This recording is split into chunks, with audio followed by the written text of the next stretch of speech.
So we have a really ironic and depressing story coming out of New York. An anti-censorship event at New York City's Sheen Center was canceled over concerns about a play called Muhammad Gets a Boner. It's funny every time I say it. So, in other words, an anti-censorship play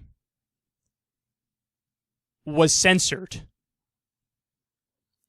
Okay, this is beyond frustrating. So first, the Sheen Center tried to get Neil LaBute, whose play it was, to change the name of the play. And then when he refused to do that, because he said to them, this is anti-censorship, that's the whole point, and you are censoring me. You're censoring, you want me to change the title, and the whole purpose is anti-censorship, and you want me to change the title. I'm not going to do that. And then they said, okay, well, now it's canceled. So here's what Playbill said about the event. The panel includes censorship of women in the arts, the censorship of environmentalists and climate scientists, the censorship and underrepresentation of minorities in the arts, and the censorship of LGBT artists. So it would include discussions or exhibits about those very important issues. And the theater defended the cancellation and said the following, quote, "When an artistic project maligns any faith group, that project clearly falls outside of our mission to highlight the good, the true, and the beautiful as they have been expressed throughout the ages." Okay, now, that's the most ridiculous thing I've ever heard in my life. Let me read part of that again so you see how ironic this really is. They say, when an artistic project maligns any faith group, that project clearly falls outside of our mission to highlight the good, the true, etc., etc. How is it, so maligning a faith group is untrue? That doesn't make sense. How does that, first of all, how does truth factor into that? And second of all, if you want to have a conversation about the truth claims made in religion, let's have that conversation, and you're gonna fucking lose. No, to malign any faith, of course it actually would be true to mock various faiths, because no faith has a monopoly on truth.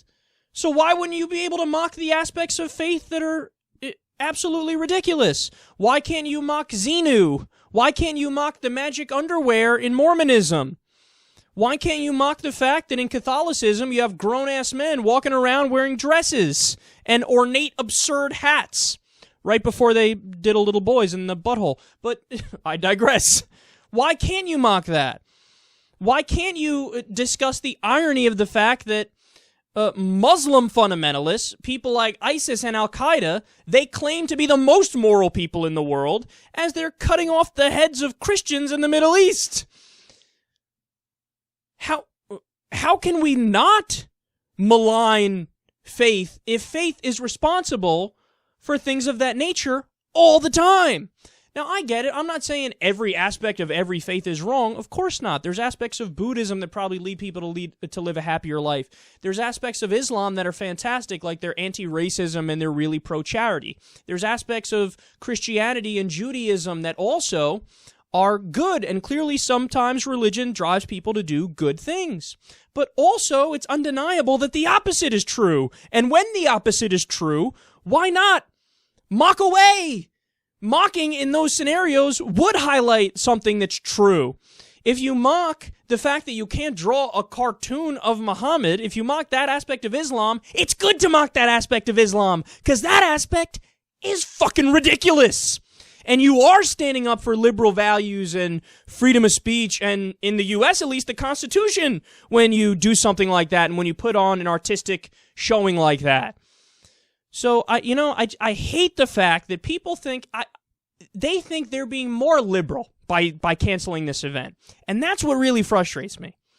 The fact that you can look at a situation where the whole purpose is anti-censorship. So, of course, there's going to be some things that push the line of what's acceptable. Of course, that's the whole point.